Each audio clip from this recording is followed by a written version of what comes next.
Olá, olá, tubarões! Estamos de volta agora, nossa segunda temporada do Papo de Tubarões. E hoje com uma mulher que eu conheço já faz um bom tempo. Ela era bem criança quando eu a conheci.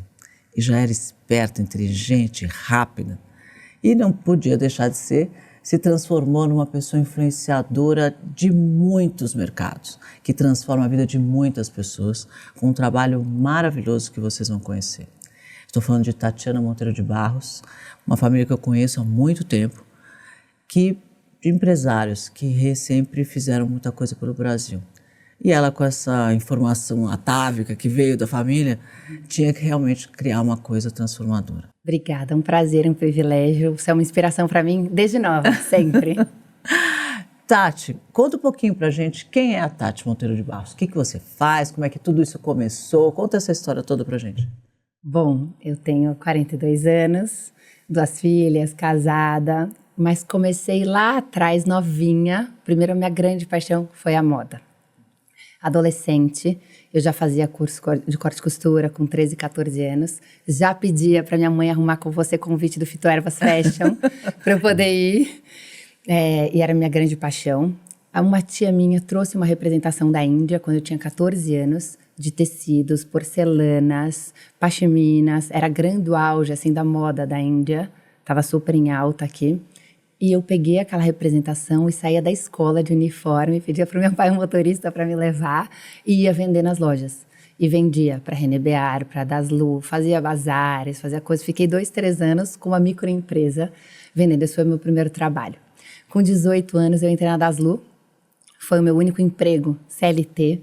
Eu adorava trabalhar na área de vendas e estar mais perto da área de moda. Para quem não sabe, era uma rede de lojas, era uma loja, né? Uma loja única, de departamento, né? Foi quase uma loja de departamento mesmo. Era uma coisa Eram mais incrível. de 130 marcas que ela tinha. Todas as marcas internacionais foram as que eu trouxe para o Brasil, né? A primeira vez, maravilhoso.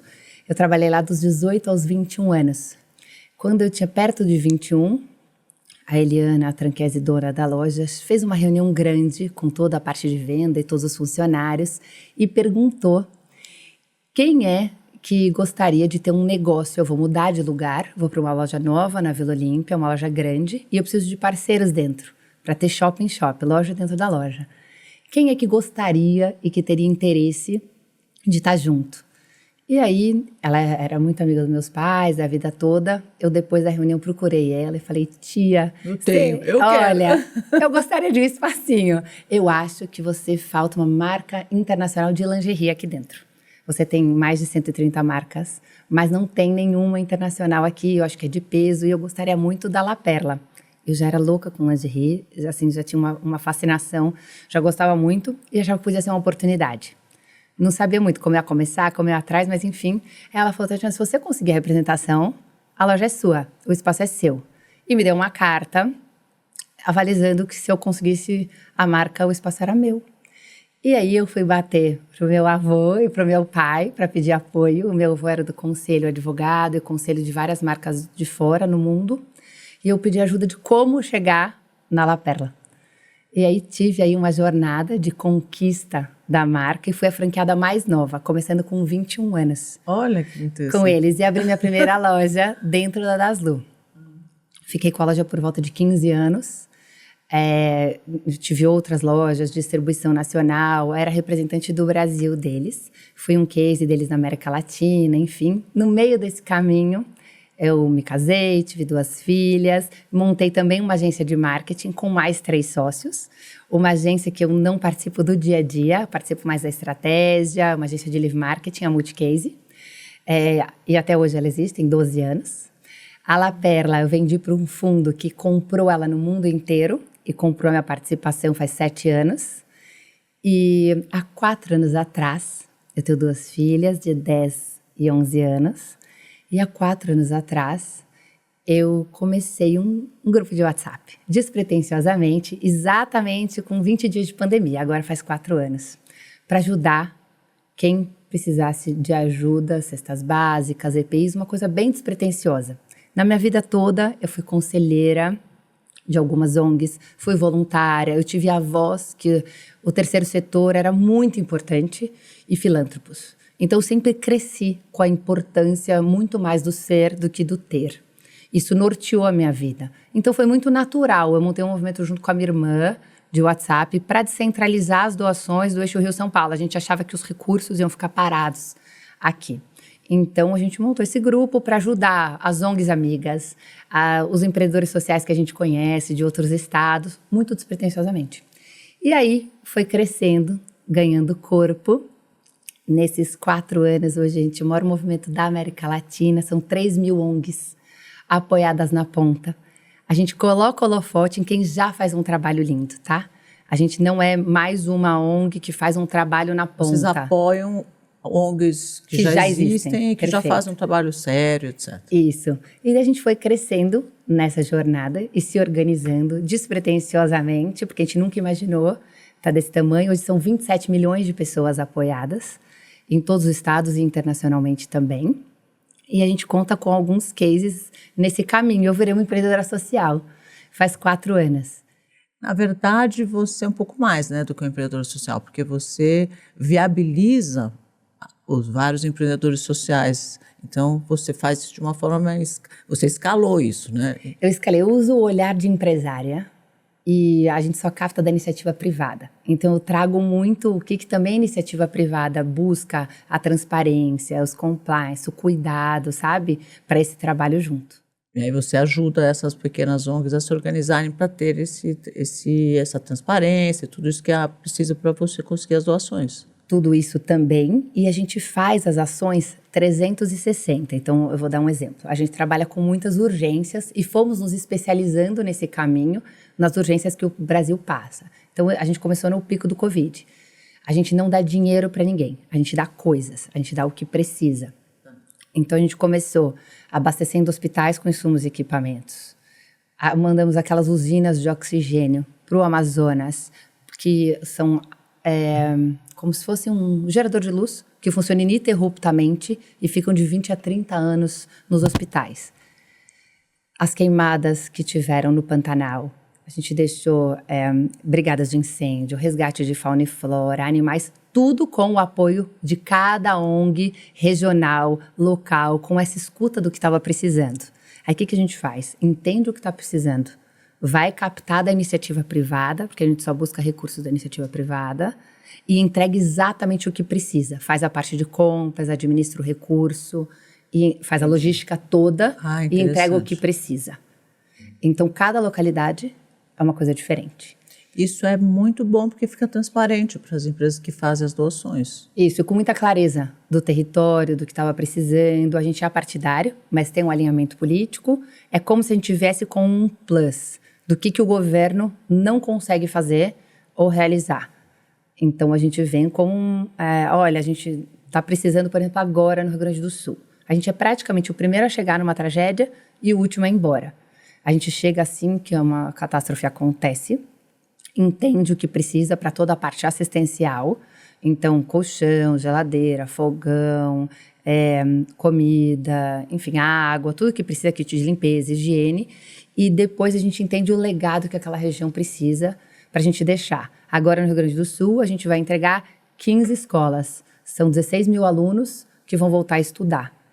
Mas aí você dá recursos para que as ONGs construam as escolas? Não. Nesse caso especificamente, quando é um legado para a população. Então, a gente faz um alinhamento com o governo, ou com as prefeituras, com quem tiver responsável por aquilo no caso. Eles entregam para a gente, primeiro a gente entende o que precisa. O que eles não vão conseguir fazer com o recurso e com a estrutura que eles têm. Certo. Tá? A gente está precisando reformar 30 escolas, por exemplo.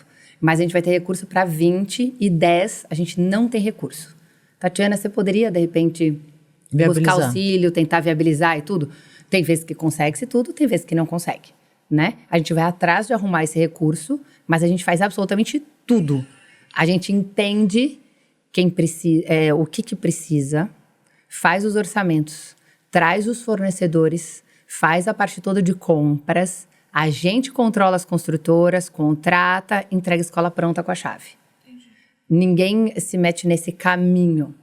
É uma coisa que fica realmente a gente cuidando 360. Entrega aquilo pronto. Até para a iniciativa privada se sentir bastante confortável nesse lugar. E essa gestão em loco é feito por ONGs que existem lá? Não, por nossa. Por vocês mesmos? Por nossa gestão em loco é pela gente, mas na parte assistencial a gente conta muito com as ONGs. Então, para as distribuições de cesta básica, de kit, saber todos os vulneráveis que estão precisando naquela localidade, isso tudo a gente conta com as ONGs. Entendi. Você sabe que eu fazia um programa de televisão muito legal em 2010, chamava Stream Makeover Social, que é um formato da Endemol, que já existe nos Estados Unidos há muitos anos, só que nos Estados Unidos eles reformam casas. Então, sei lá, uma pessoa tem uma casa que passou por uma enchente, ou teve algum problema, ou a casa é pequena, ou a casa está ruim, ou tem algum problema, eles recebem uma carta, o programa recebe uma carta de alguém que está indicando aquela pessoa que está necessitada. E aí o apresentador vai lá, conhece a casa com essa pessoa, manda aquela pessoa de férias durante uma semana e transforma aquela casa naquela semana. E aí, quando a pessoa chega, entrega a casa arrumada e tal. Como as casas nos Estados Unidos são feitas todas de gesso, paredes de gesso e tal, é muito rápido fazer essa transformação. E nesse tempo que a pessoa sai de férias com a família, eles realmente fazem uma transformação e depois a vizinhança inteira vai lá receber a casa e tal. Quando me chamaram para ser apresentadora desse programa aí no Brasil, foi a TV Record nessa época, eu falei, gente, mas uma casa ajuda uma pessoa, né? Aí eu levei uma apresentação para eles, que naquela época o Brasil já tinha 9,5 milhões de crianças sem creche. O que a gente precisava mais no Brasil era a construção de creches. Para ajudar as comunidades. Justamente. Ajudar muita gente, mim, um impacto. Meu objetivo final é ajudar as mulheres, né? Sempre tenho essa coisa de ajudar as mulheres. Então, se você tem creche, a mãe tem onde deixar o filho, ela pode trabalhar. E trabalha tranquila, em paz, com o coração. Se ela pode trabalhar, ela começa a ter dinheiro para ter a sua liberdade e tomar suas próprias decisões, ter as suas próprias escolhas. Eu sempre falo que empreender liberta. Então, para que a mulher possa trabalhar e ter seu espaço na vida, ela precisa ter essa sua liberdade, ela precisa que o filho possa ir para a creche. Só que 9,5 milhões de crianças sem creche significam muitas famílias onde as mães não podem sair de casa porque elas têm que ficar cuidando do filho. Então, a ideia era fazer, em vez de construir casas, construir creches. E aí o programa aprovou, a gente conseguiu aprovar isso nos Estados Unidos e fizemos o Stream Makeover Social no Brasil, que foi só aqui que teve essa modificação. E durante as 3 temporadas que nós fizemos, a gente construiu 10 escolas. Mas foi muito legal porque para cada escola eu chamei um grande arquiteto para fazer o projeto. Então, numa escola foi o Roberto Migoto, no outro foi, sei lá, o Brunete Fracaroli, no outro, sempre arquitetos muito famosos. E eles desenhavam como é que a escola tinha que ser. Algumas a gente construiu do zero e outras a gente reformou espaços que já a prefeitura já tinha, que estavam em desuso. Então, a gente tinha aquela parte da demolição, da construção, etc. E no final a gente entregou as escolas. Eu lembro que a mais impactante para mim foi uma escola no Morro do Alemão. Foi a primeira vez que eu fiz um trabalho dentro de uma comunidade, uma favela, e estava durante a pacificação. Tati, foi tão engraçado, porque a gente trabalhava construindo a creche, tal, não sei, até que um dia acabou a pacificação. Tiveram lá um problema, e eu falei, bom, e agora? Eu estou com o programa no meio, eu preciso terminar a creche. De qualquer maneira, porque eu precisava entregar. Claro. Aí eu falei para um dos design team comigo, o Estevão Toledo, falou, você vai comigo e a gente vai dentro de um carro escondido, desce com uma câmera e vamos fazer lá dentro da creche, mas a gente precisa gravar, porque senão não tem programa. Eu tinha que entregar. Precisa entregar, claro. Bom, e aí não basta só a gente fazer, a gente tem que mostrar que fez. E entregar com clareza e com transparência, é muito importante. E o mais legal desse programa é que ele era todo feito com doações de empresas, porque a gente entregava o merchandising para eles das coisas. Então, eu lembro que às vezes eu estava em cima do telhado instalando energia solar, às vezes eu estava instalando cano da Tigre, tubos Tigre, uma hora eu estava instalando lâmpada da Philips. Porque os parceiros todos. Os parceiros que me entregavam os produtos. E a gente entregou muito a creche, foi muito legal. E então, o impacto disso é maravilhoso, e o que fica de legado. E as empresas eram muito orgulhosas dos projetos e das escolas ficarem prontas, sabe? Porque foram quase 2.000 crianças que a gente pôs de volta na escola. Maravilhoso. Tinham cidades que não tinham nenhuma creche. Então foi muito. E as muito empresas bacana. precisam, Cris, de chamado. Você sente muito que as empresas, quando você põe elas para participar, para trazer para dentro, eu preciso de você disso, você pode me ajudar com o que você faz, com o produto que você, enfim, fabrica. Assim, elas só precisam de chamado. E o governo também participa, porque, por exemplo, nesse caso, quando a gente entregava uma creche, a gente fazia uma parceria com a prefeitura local, qualquer cidade que fosse. A prefeitura fazia o pagamento de um valor, acho que na época eram R$170 por criança para a pessoa que ia fazer a gestão da creche. Então, com isso, a creche era sustentável, porque a própria prefeitura ajudava a sustentar a creche. Então, a creche era sustentável, o negócio todo funcionava.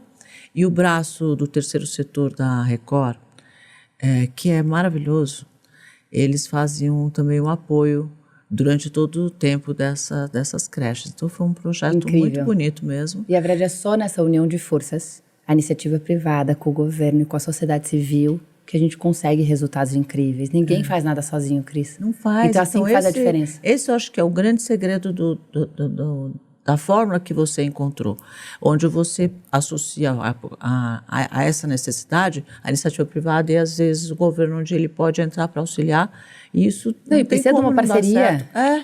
Porque muitas vezes não é nem que o governo não queira fazer, não é sobre político, não é sobre isso, é que o sistema é mais moroso. De fato, é como funciona, né? Então a gente vem aí também com uma agilidade de entrega, potencializando um trabalho que precisa ser feito, sempre cuidando de salvar as vidas na ponta, né? Acho que principalmente por isso você consegue atender as grandes crises, as grandes enchentes, os grandes problemas na hora, com muito mais rapidez do que qualquer outra iniciativa consegue fazer, porque é muito mais rápido, né? Exato. E a gente foi entendendo no caminho como a gente ia fazer isso. Porque é normal, para você captar demora um pouco. Para você, né, enfim, captar, ter um contrato e tudo. A gente foi entendendo como fazer processos para ter já recurso em caixa, para poder atuar no D0. Então, a gente tem fundos emergenciais com algumas empresas para catástrofes. Então, por exemplo, Zurich Santander, são empresas que eu posso falar, que elas deixam, que elas têm fundos para se organizar durante o ano inteiro. Eu já tenho recursos e a gente tem balizadores, que a gente desenhou a 4 mãos, tá? Então, por exemplo, a cidade precisa ter decreto, precisa ter acima, sei lá, de 1.000 famílias atingidas, cada um é um formato. Eles gostam de atuar na parte assistencial e no legado, por exemplo, na parte de saúde. E aí eu consigo ter um recurso X por vez, por catástrofe, no máximo que pode ser usado. Então, assim, no D0 eu já consigo comprar comida, mandar o que precisa, sabe? Com muita agilidez, com muita assertividade. A gente reúne tanto com o poder público, defesa civil e com as ONGs locais para ter essa escuta do que precisa e agir com muita rapidez. Porque esse é o nosso grande diferencial, escutar o que a ponta precisa. A gente não pode achar que a gente sabe daqui de São Paulo o que está acontecendo no interior de Roraima. O que o Yanomami está precisando exatamente, sabe? Sofrendo. Enfim, o que está acontecendo lá. Então a gente precisa dessa escuta para doar com muita assertividade e rapidez. E essas ONGs locais fazem esse trabalho muito bem, né? Te ajudam maravilhosamente. Com maestria. Eu não sei o que seria do país sem essas ONGs locais de todos os tamanhos. Quantas ONGs a gente tem 3.000 na nossa rede. E só cresce, Cris. É lindo, porque uma vai apresentando a outra. E sabe, tem tal região atingida no Acre. Agora, por exemplo, eu tinha poucas instituições no Acre. E agora o Acre está acontecendo uma das maiores tragédias dos últimos 30 anos. A maior tragédia, as enchentes de lá. Então, vai apresentando para outras ONGs. A gente vai tendo mais parceiros. Enfim, não são só ONGs, a gente tem coletivo também. Não necessariamente precisa estar organizada com CNPJ e tudo. É sobre pessoas, sabe? Então, mas falando sobre pessoas, como essas pessoas são dedicadas, né? Nessa minha trajetória do streaming cover social, eu conheci pessoas que, por exemplo, uma das creches, que era uma cidade aqui no interior, perto de Campinas, Dona Conceição, nunca vou esquecer dela, ela não tinha creche naquela cidade. Então, ela pegava todas as crianças que as mães tinham que trabalhar e levava para casa dela.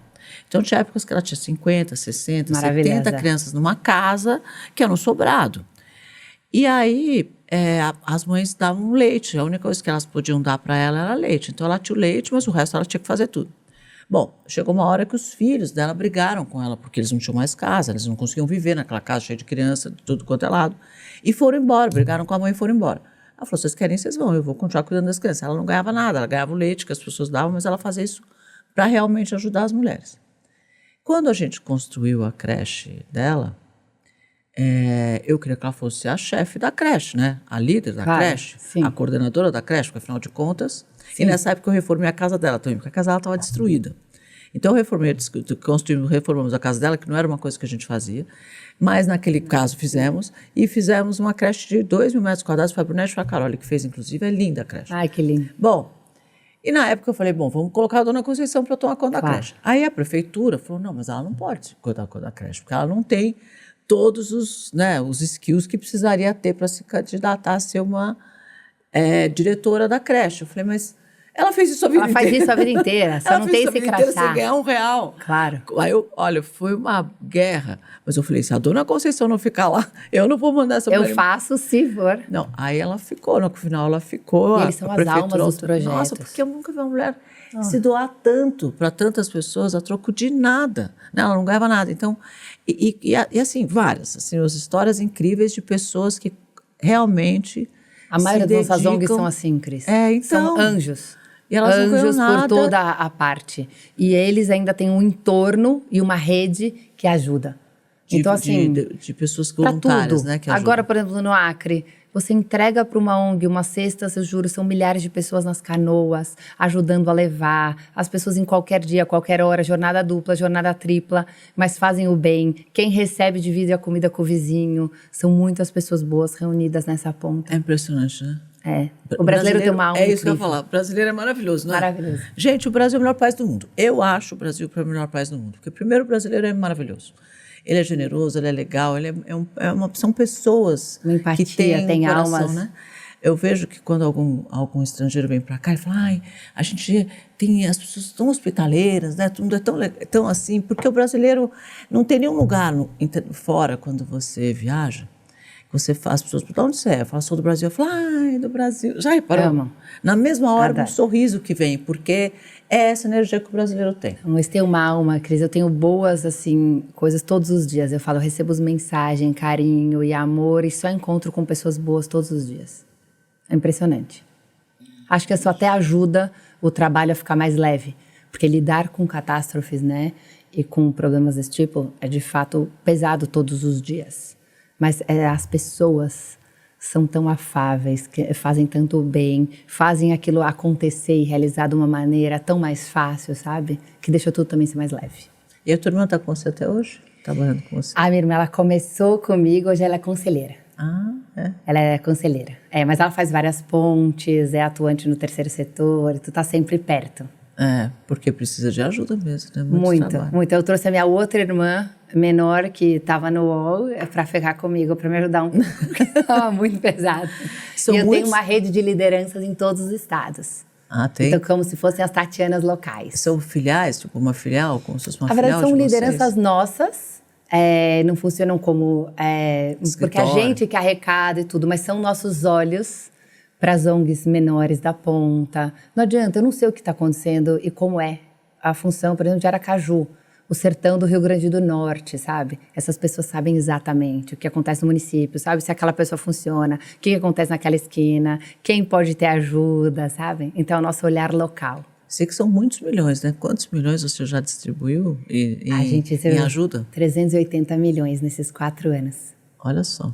Gente, quase 100 milhões por ano. É uma loucura. E teve aí diversos nesse caminho, né? Foram 500 hospitais abastecidos com insumos e equipamentos. A gente entregou o maior centro de reabilitação pós-Covid da América Latina, no nosso maior hospital público, que fica no Rio de Janeiro, em Acari. A gente teve aí 26 localidades, deixando assistencial e legado por conta dos problemas de chuvas, secas e queimadas, das mais diversas. A gente atuou internacionalmente também. A gente fez um hub na Ucrânia e na Romênia. Entregamos agora entrega no Chile, por conta das queimadas. Paraguai, Bolívia... enfim, tem aí o Hospital dos Yanomamis, a gente fez para lá também. Tem aí alguns cases, agora escolas, deixamos para Bahia, agora estamos fazendo no Rio Grande do Sul. Em São Sebastião, a gente fez reforma de UPA e UBS, acabamos com a fila do SUS. Cada lugar é um lugar, sabe? É bem tailor-made, as necessidades e o que precisa de cada localidade. E para todas as pessoas que estão nos assistindo, se a pessoa tem uma ONG ou sente uma necessidade na cidade dela e quer te procurar, como é que faz? Ou precisa de ajuda, como é que faz? Conta o caminho. A gente primeiro tem um cadastro muito simples para fazer, porque a gente tem lá um banco de dados e não necessariamente a gente consegue atender naquela hora que a pessoa nos procura. Ela fica no banco de dados em a gente tendo uma doação ou uma ação específica para aquela região ou algum projeto, porque a gente também começou a desenvolver projetos para as empresas que começaram a nos pedir.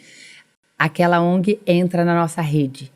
E a gente começa as relações, primeiro, como eu acredito em pessoas, a gente começa sempre numa maneira mais tranquila, distribuição de comida, cestas básicas, enfim, e vai entendendo e vai pegando confiança, como em qualquer relação, Claro. né?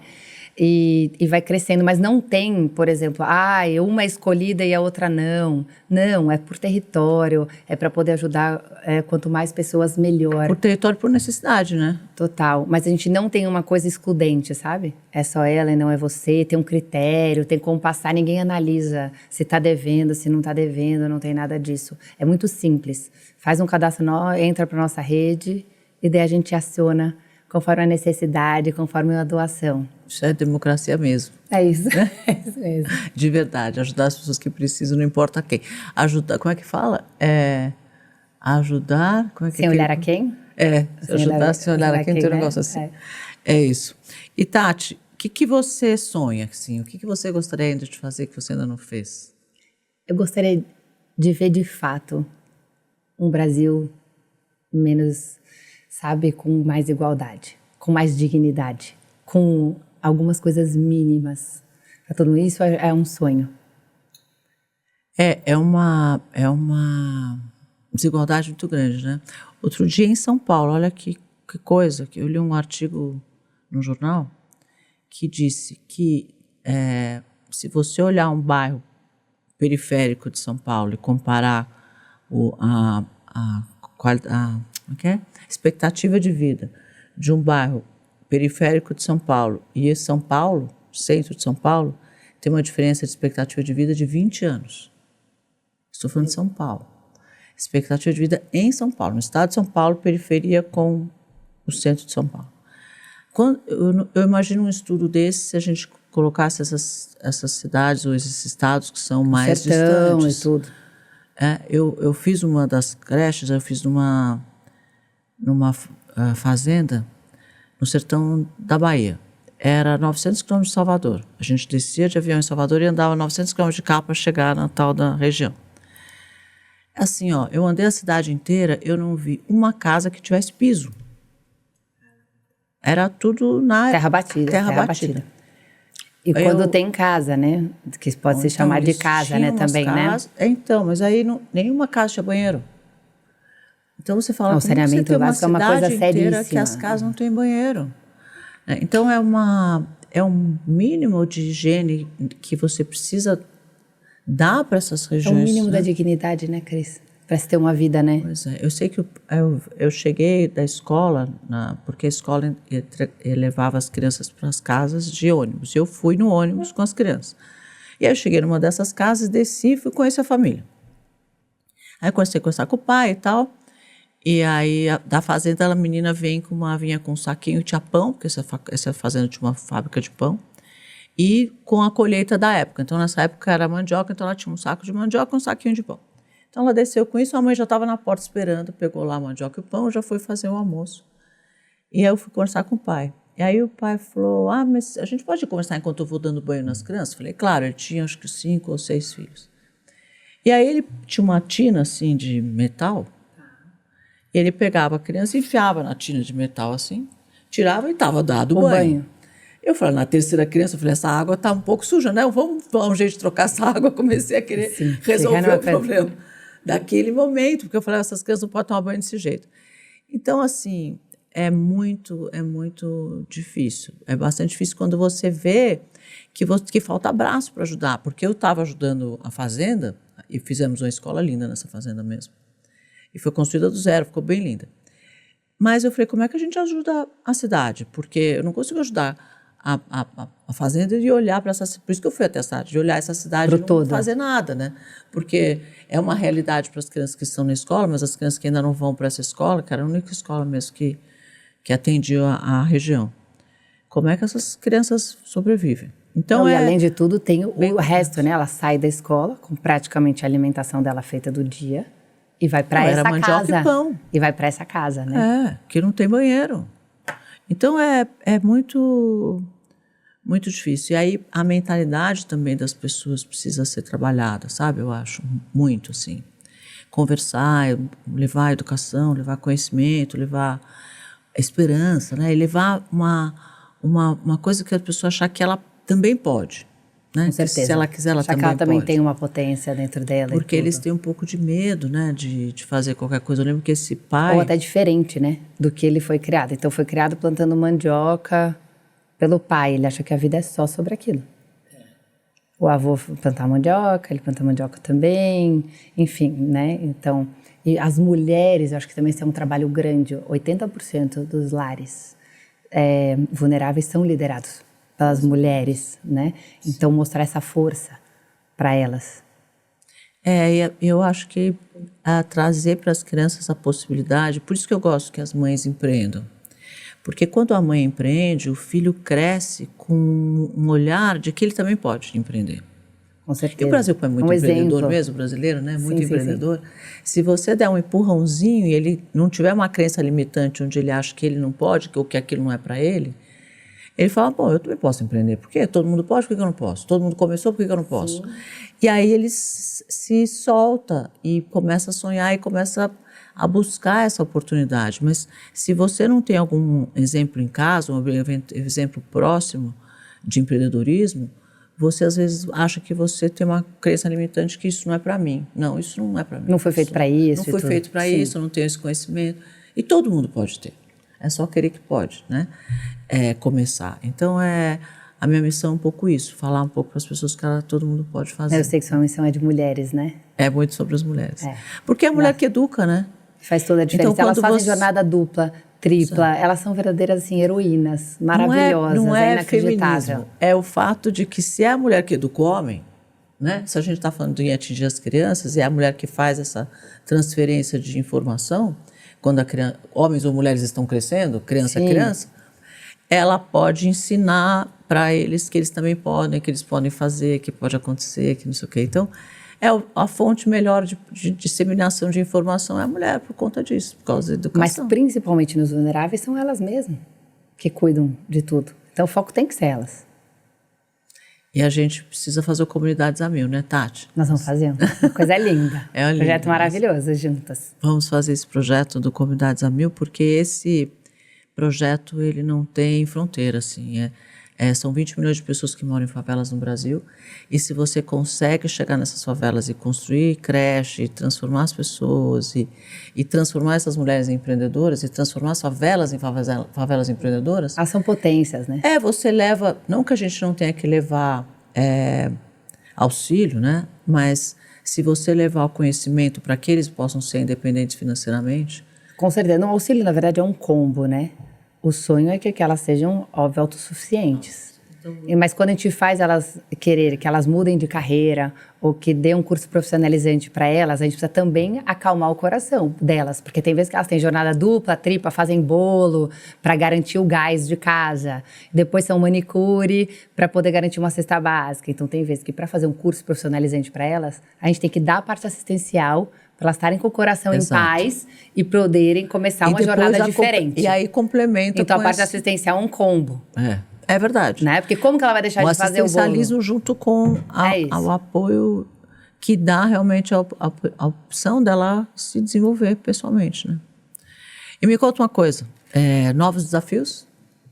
Olha, eu acho que a gente tem ali, vamos lá, eu voltei da COP em dezembro muito incomodada com também fazer esse legado depois de uma tragédia, tudo. Então, o meu foco muito esse ano também tá em como prevenir um pouco e ajudar a população para esse prévio, para evitar tantas mortes, tantas perdas.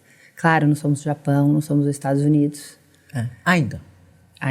Mas seremos. Temos muito o que ajudar essa população também previamente, sabe?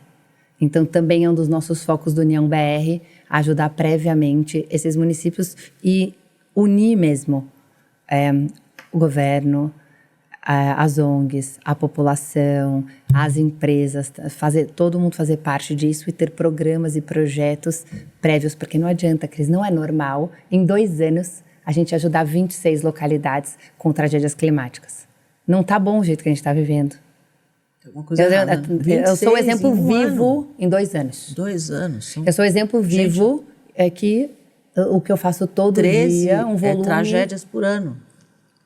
E algumas que a gente fica um Mais ano, do que uma por mês. Algumas que a gente fica 5 meses, algumas localidades 3 vezes em 2 anos, sabe? E lugares, não só mais os vulneráveis.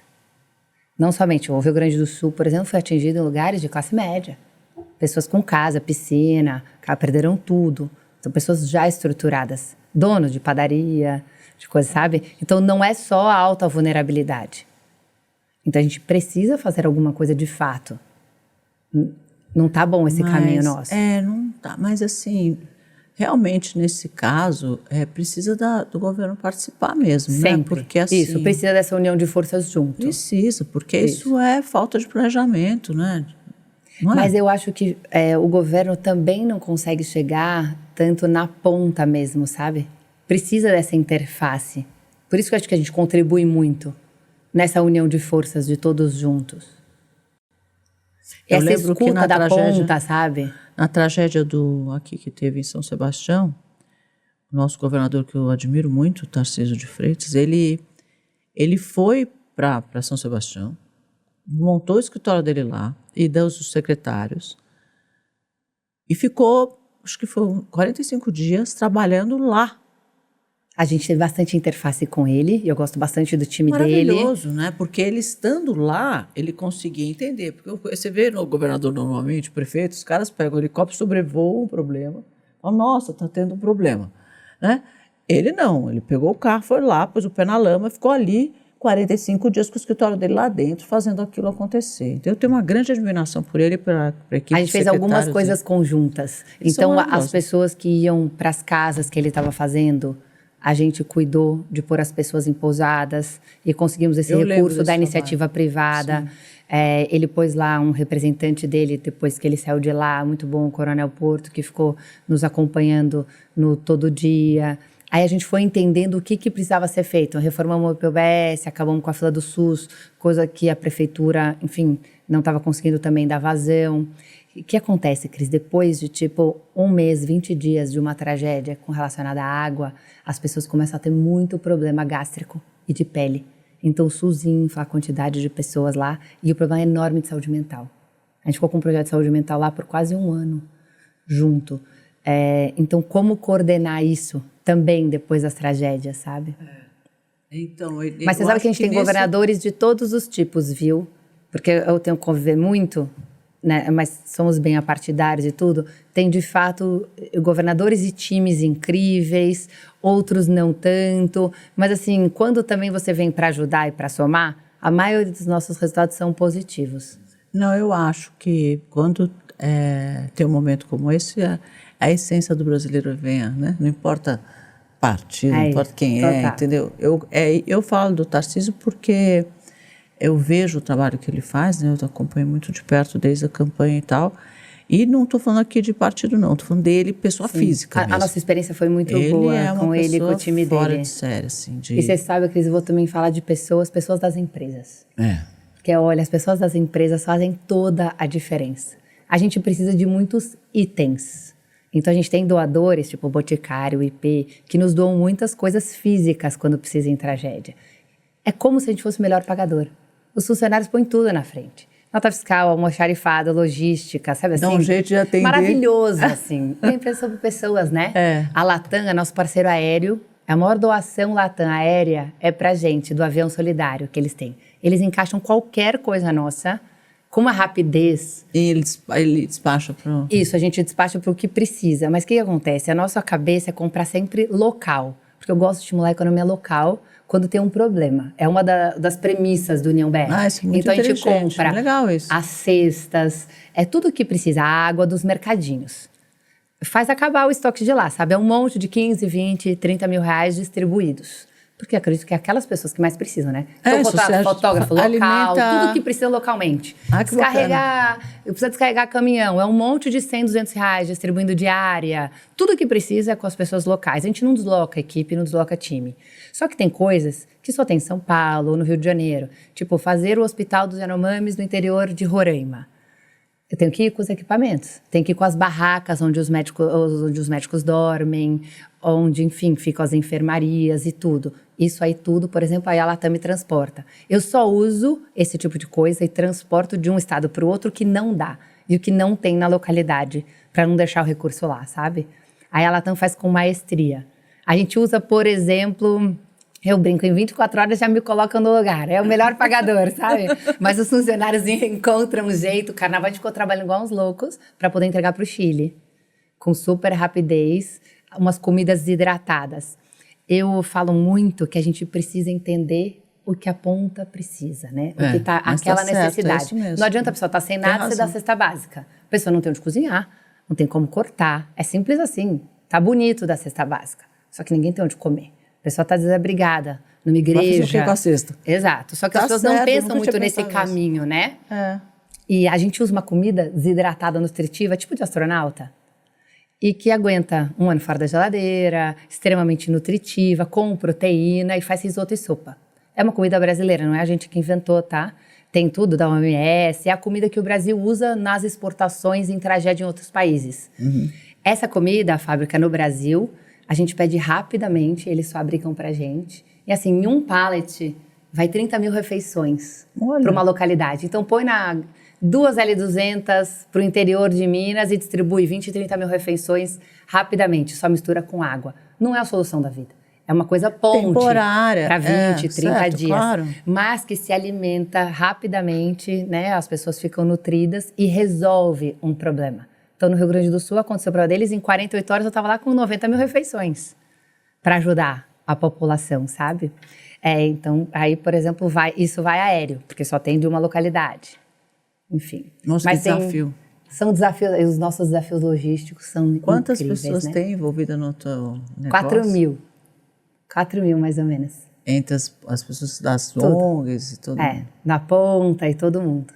Os seus representantes das cidades? Os representantes das cidades, a gente tem, na verdade, são 20 lideranças estaduais, e entre os representantes das cidades e tudo são 4 mil.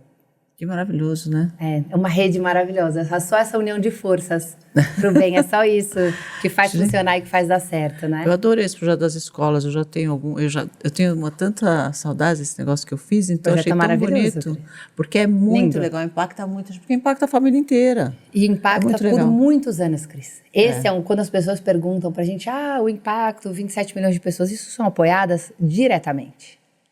Não sei calcular o quanto é ficar usinas de oxigênio de 20 a 30 anos salvando vidas ininterruptamente de um hospital no Amazonas. O quanto isso significa. O quanto uma escola, quantas pessoas vão girar. O quanto pessoas vão passar por um leito de hospital que a gente entregou. Então é um impacto assim, de muitos anos. Também uma economia para os cofres públicos. São muitas coisas envolvidas, né, nesse impacto.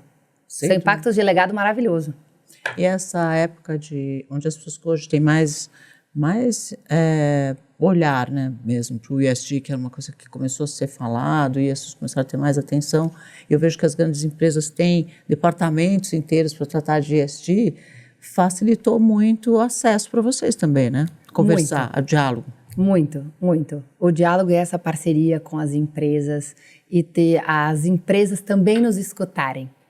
Uma das coisas que eu mais gosto é fazer com que as empresas entendam o que está acontecendo e o que precisa. De repente a empresa está querendo fazer uma coisa, mas não, essa região não está precisando disso. Essa região está precisando que as mulheres ganhem cursos profissionalizantes. Enfim, a gente fez um projeto lindo desse tipo. Eu tive uma empresa que chegou para a gente querendo um projeto, a gente mudou ele para o interior de Pernambuco para empoderar mulheres, marisqueiras e tudo, enfim, que é o diagnóstico que a gente tinha daquela região. E daí acho que as empresas estão, sabe, escutando o que a gente fala, chegam a conclusões internas e abraçam aquilo, mesmo quando precisa de ajuda numa catástrofe. Eu queria doar colchão. Eu chego e falo, olha, deixa eu te explicar, eu tenho já doação de colchão, não está precisando, nos nossos relatórios, nossas coisas estão precisando de kit de higiene e geladeira. Existe essa possibilidade? Podemos trocar a doação? Pode voltar para essa diretoria e tentar contornar isso? Enfim, então é uma parceria grande. Volta para os sonhos. O que você... Eu adoro ver porque você sonha muito. E o que você gostaria de fazer? O que você gostaria que existisse? Ou o que você tivesse que mudar alguma coisa? Como você faria? De que você gostaria que fosse que você ainda está tentando fazer, que ainda não é exatamente como você quer? Conta, porque às vezes tem tanta gente ouvindo que fala, puxa vida, posso ajudar ela nisso. A verdade, assim, são muitos sonhos, mas sempre sonhos para a população, para o bem, sonhos de transformações maiores, né? Sim, mas o que você precisa mais? Se você tivesse que falar, puxa, tem uma coisa que eu preciso muito, que eu gostaria que funcionasse assim. Que pergunta difícil essa. A verdade, preciso ser muito sincera. Tudo que a gente precisa, a gente dá uns telefonemas e isso, graças a Deus, está chegando. Que maravilhoso isso. A gente tem aí pro bono de tudo que você puder imaginar. A gente tem a maior doação logística da vida da FedEx terrestre. Olha que maravilhoso. O que é ter isso? Do mundo. É a maior doação do mundo da FedEx terrestre. Tudo o que precisa. Assim, precisa equipar uma escola, precisa equipar uma UBS, liga no Positivo, eles dão os computadores. Enfim, tudo o que se precisa, sabe? A gente vem conseguindo. Então, mas eu acho que todos os dias tem desafios e coisas novas. Esse pré-legado que eu chamo é uma coisa que a gente vai precisar de bastante gente. É mais complexo, né? É mais complexo. E o que eu queria muito, muito, muito mesmo era um projeto grande de tirar a extrema pobreza do país, que é lá, enfim, R$200. E a pessoa ir pelo menos para um salário mínimo, sabe? E para isso, a gente precisa transformar regiões, né? Isso é um projeto que a gente tem muita vontade, que estamos ali desenhando. Tem alguns polos do Brasil, a gente já está estudando ele faz um tempo e tudo. E para isso a gente vai precisar de parcerias grandes para poder transformar e, de fato, tirar as pessoas da extrema pobreza. Você consegue fazer parcerias com essas iniciativas internacionais? Por exemplo, a Microsoft que tem, né, o do Bill Gates, uma iniciativa de levar a higiene para os lugares, principalmente na África, né? Ele trabalha muito na África. Mas aqui no sertão a gente sabe que tem essa necessidade também. Será que você consegue uma parceria internacional com esses grandes grupos? Então, eu acho que super consegue. O que acontece? Eu tenho um desafio, Cris. Por quê? A gente entregou muito, mas somos muito novos. Então, a gente também é muito novo para o mercado. Então, a gente está ali no nosso track, conquistando cada dia mais, crescendo cada dia mais, mas é um desafio na minha liderança todos os dias. Mas a gente ainda tem que se apresentar muito. E mostrar muito. E tá tudo certo. Viemos, o que fizemos. E faz parte. Porque desses 4 anos, eu fiquei 2 anos vivendo numa sala, na pandemia. Então, sem poder nem conversar muito com as outras pessoas, sem ter um evento de troca. Tipo assim, então, faz parte desse nosso caminho, da nossa jornada, sabe? Mas a gente já tem parceiros internacionais chegando, parcerias, mas acho que era um caminho, sabe? Então, eu também, tipo, acalmei meu coração e fui indo aos poucos as grandes empresas do país aqui.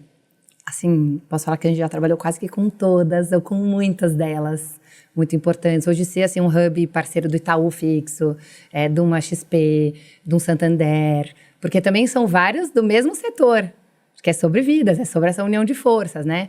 Ser um parceiro de Gerdau e tudo, nos orgulha muito, de Petrobras, enfim. Mas as parcerias internacionais estão chegando também. Mas é um desafio, esse crescimento também. Acho que esse é um bom trabalho para se trabalhar esse ano, né? Conseguir esses apoios internacionais, porque eles vêm com... Total. Outras fundações, outros países, é isso. Mas é normal, né, Cris? A gente tem um CNPJ praticamente há 2 anos e meio, 3 anos. Porque antes a gente funcionava até sem CNPJ. Porque eles têm um olhar tão direcionado para a África, no que não precisa, que realmente precisa. África, Índia e tal, e às vezes eles não olham muito para o Brasil, eu vejo. Então, acho que se a gente conseguir se posicionar, você seria um parceiro ótimo para fazer isso. Mas agora, eu acho que, principalmente na COP, que a gente teve um destaque muito grande com a importância dos nossos biomas, com a importância, enfim, do problema todo do carbono e tudo, eu acho que a gente começa a ganhar um holofote e uma coisa diferente, sabe? Eu acho que quem sabe o Brasil seja um holofote por um outro lado, mas que daí começam a ajudar de outras formas o nosso país, sabe? Porque essa ajuda ia ser maravilhosa, né?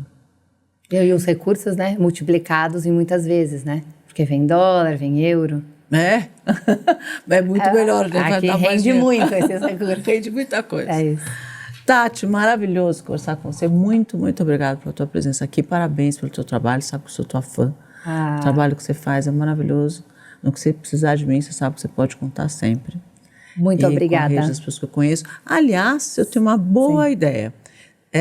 Tem uma das empresas que eu invisto, que é uma empresa que tem impermeabilizante. É um produto impermeabilizante.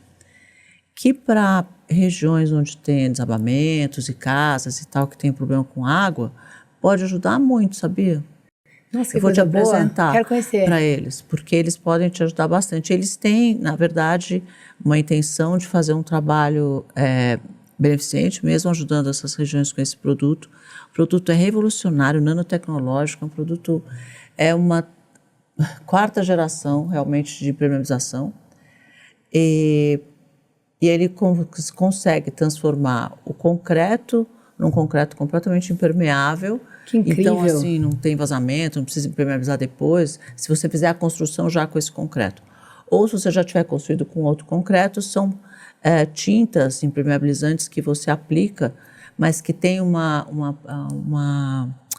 capacidade de impermeabilizar com pressão negativa e positiva, então é muito interessante. Nossa, que incrível, eu quero muito saber. Porque uma das coisas que eu gosto é de ter acesso a coisas de melhorias e tudo para... estamos construindo uma escola, estamos fazendo não sei o quê. Tem que usar. E a água nessas casas que tem vazamento e etc., e que é uma coisa de saúde realmente, porque ele é atóxico, ele pode ser aplicado, é muito fácil aplicar, é muito simples mesmo. Qualquer pessoa pode aplicar, porque se aplica como se fosse uma tinta mesmo, ou é um aditivo que você mistura no concreto.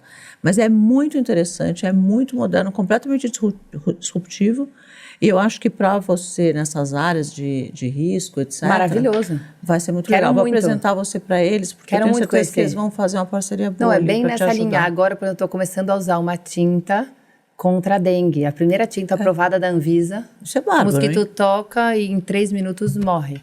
É para trazer coisas também inovadoras junto nesse caminho. Custa um pouquinho mais caro, mas tem um retorno para a população maravilhoso. Não, e dengue, você viu a crise que a gente está de dengue? É isso. Que bárbaro esse negócio, né? Adorei já. Eu adoro uma inovação.